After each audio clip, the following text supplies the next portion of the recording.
became his own hedge fund. But the money he was investing was his own, not the public's, and money earned on those investments started pouring in so fast that even Gabe, financial genius that he was, had a hard time keeping up with the flow. There had only been one disagreement between the two men, and that was when Gabe insisted that Lincoln buy a French cosmetic company called La Naturale. Lincoln called it a dog of a company, selling cheap cosmetics and on the verge of financial insolvency. Gabe countered that all they needed was a face for the company to send it off the charts.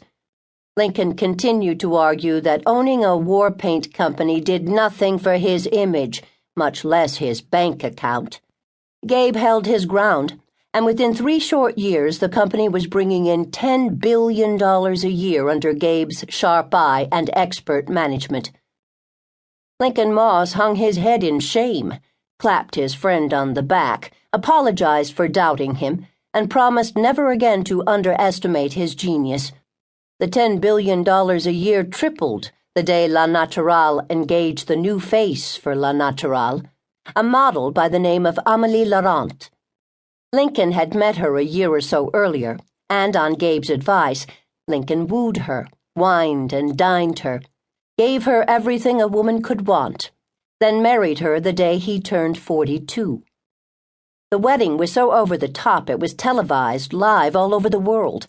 Women sat glued to their television sets, admiring the top model's flawless beauty, which she said came from La Naturale. There were those who said Princess Diana's wedding was tawdry compared to Amalie Laurent's.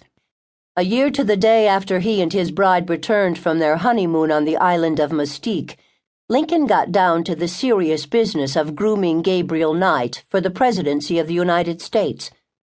2 years later, Lincoln Moss announced to the world that he was going to manage Gabriel Knight's campaign for the highest office in the land. It took 4 years of steady-as-you-go politicking. He left no stone unturned. He worked tirelessly, campaigning 7 days a week, and making sure that all photo ops showed Amalie flanked by Gabe and himself. And that's how Gabriel Knight had sailed into the White House the year before Lincoln Moss turned 50. The media stewed and fretted when Lincoln was given no titles, no special perks, and all he would say was that he didn't want anything other than the president's friendship. They did notice, however, that Lincoln wore out the carpet leading to the Oval Office with his frequent visits, and they noticed when he sat in on briefings, not that he ever uttered a single word. Any time a crisis threatened, Lincoln was the first one in the Situation Room.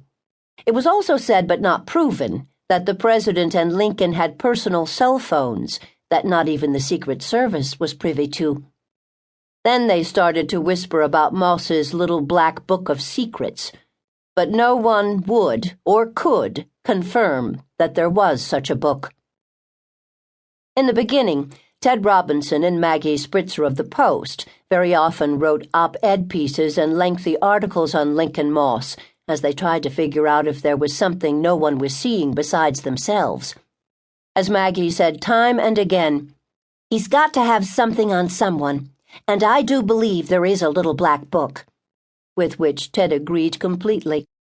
From time to time, they questioned their own suspicious reporter instincts and were inclined to give up their quest for a story when they couldn't come up with anything they felt was newsworthy.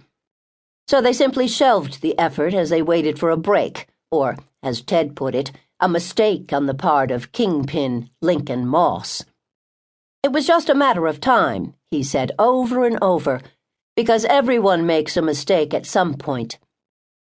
Ted was rarely, if ever, wrong, and when Maggie Spritzer agreed with him 100%, you could take it to the bank. And so they waited, not too patiently, but patiently enough. And while they waited, Lincoln Moss went about his business of keeping his image pristine and making sure he made the front page of every newspaper at least once a week for something or other.